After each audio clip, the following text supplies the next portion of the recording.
3 કલાક ફિલ્મમાં લઈ જાજો મનોરંજન કરવા, વાંધો નહીં, પણ ક્યારેક 3 દિવસે 3 મિનિટ મંદિરે તો લઈ જાજો. હાથ પકડીને નાના નાના હોય ત્યારે આ અર્પણ સમર્પણ ને તર્પણ ત્યારે જ થાય. આ પુષ્પનો હાર ભગવાનને જે આપ્યો છે ને, એ કેવો આપ્યો? સુગંધિત પુષ્પ, ખીલેલું પુષ્પ.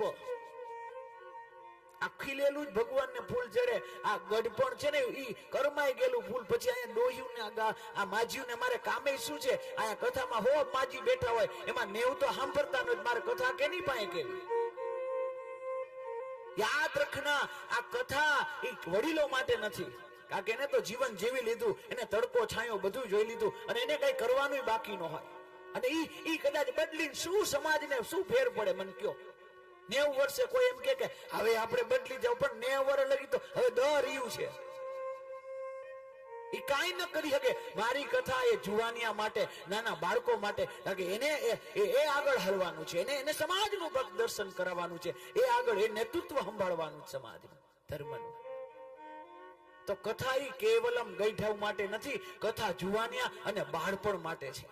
ત્યારે સાંભળીને ખબર પડે આ સાચું આ ખોટું સમજાઈ જાય, અને પછી એકાદો રસ્તો પકડાઈ જાય તો જીવન કલ્યાણ થઈ જાય.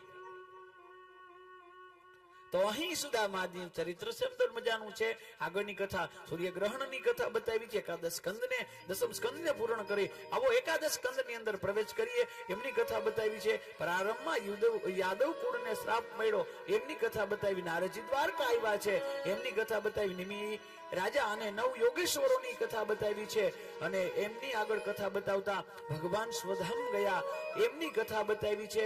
ભગવાને પારધીને સહારો લઈ અને જ્યારે 7 દિવસે દ્વારકા ડૂબવાની હતી, આ સુંદર મજાનો ઉપદેશ આપ્યો છે ઉદ્ધવજીને. અને ભગવાને 24 અધ્યાય બતાવ્યા છે. ઉદ્ધવજીને જ્ઞાન ઉપદેશ આપ્યો છે, એને ઉદ્ધવ ગીતા કહેવાય છે. આ ઉદ્ધવજીને સુંદર પ્રશ્ન કર્યો છે. ઉદ્ધવજી એક પ્રશ્ન કર્યો, ભગવાન તમે હશો ને, તમે હતા ત્યાં લગી અમે બધા આનંદમાં હતા, અમે ધર્મને માનતા હતા, હવે તમે જશો તો અમારે કેના શરણે જવું? અમારું કોણ છે? ભગવાન જ જતા રહીએ.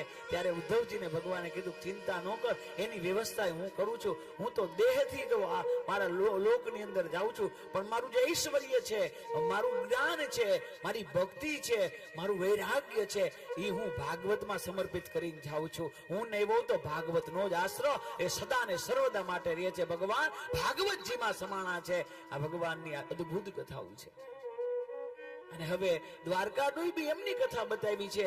અને એના પછી ભગવાનને જ્યારે સ્વધામ જવાનું પારધી આવ્યો છે, પારધીએ અજાણતા બાણ લાગ્યું, એટલું રુદન કરે છે કે ચિંતા ન કર, તને ખબર જ છે કે કર્મ ભોગવવું જ પડશે. કર્મ કર્યું એમાં બ્રહ્મનો બાપે આયા કોઈ દિવસ કર્મથી વિલિપ્ત નથી. આ ભગવાને સિદ્ધાંત સમજાવ્યો. આજથી 1 જન્મ પહેલા મેં તને બાણ માર્યું તું અજાણતા, તારું ધ્યાન નહોતું, મેં બાણ માર્યું બાલી, અને આજ તું જ હું કૃષ્ણ જન્મતા તારાથી અજાણતા એ મારું કર્મ અહીંયા છૂટી જાય છે. એક વખત મેં માર્યું, આજે તે માર્યું. ભગવાને કર્મનો સિદ્ધાંત બતાવ્યો કે કોઈ પણ વ્યક્તિ હશે કર્મ વગર ભોગવવા વગર છૂટકો જ નથી. ચાહે બ્રહ્મ હોય કે બ્રહ્મનો બાપ હોય, અહીંયા નિયમ પૃથ્વીનો છે. કર્મ કરો એ ભોગવવાનું જ છે, ભોગવવાનું જ છે, ભોગવવાનું જ છે. મારા વાલા, આ દુનિયાના કોઈના બાપથી ન બીવાય. યાદ રાખજો, આ એક મહામંત્ર આપીને જાઉં છું કે આ દુનિયામાં કોઈના બાપથી નો બીતા. બીવો, ડરો તો કેવલમ પોતાના કર્મથી બીજો. કારણ કે આ કર્મ જે દિવસે એનું ફળ આપશે ને, તેથી આપણે આંખમાં આહુણા માટે પાણી નહીં વધે. કર્મ કોઈને છોડતું નથી. આ સાક્ષી આપણે કે કોઈ જોતું નથી. આપણે એકલા હોય ત્યારે વિચારી કોઈ જોતું નથી. આ જગતમાં કોઈ જોવે કે ન જોવે, 2 વ્યક્તિ તો જોવે. ખબર છે આ 2 થી કઈ છાનું નથી. આ 2 માં એક છે સૌથી પહેલા જીવાત્મા. આપને તો પોતાને જ ખબર ને આપણે કર્યું. આ જીવાત્મા સાક્ષી જ છે. સાક્ષી ભાવે અંદર બેઠો જોવે. આપણે જે કઈ કર્મ કરશું એક તો એને ખબર, અને બીજો છે પરમાત્મા. એનાથી પણ કઈ છૂટું નથી, કે એનાથી પણ કઈ છાનું નથી. કર્મથી ડરજો, કર્મથી કર્મ ભોગવવું જ પડશે. સદકર્મ કરો તો એ પુણ્ય છે, પાપ કર્મ કરો તો ભોગવવું જ પડશે. આ જન્મમાં નહીં તો આવતા જન્મે, આવતા જન્મ તો એના પછીના કર્યું ભોગવવાનું જ છે.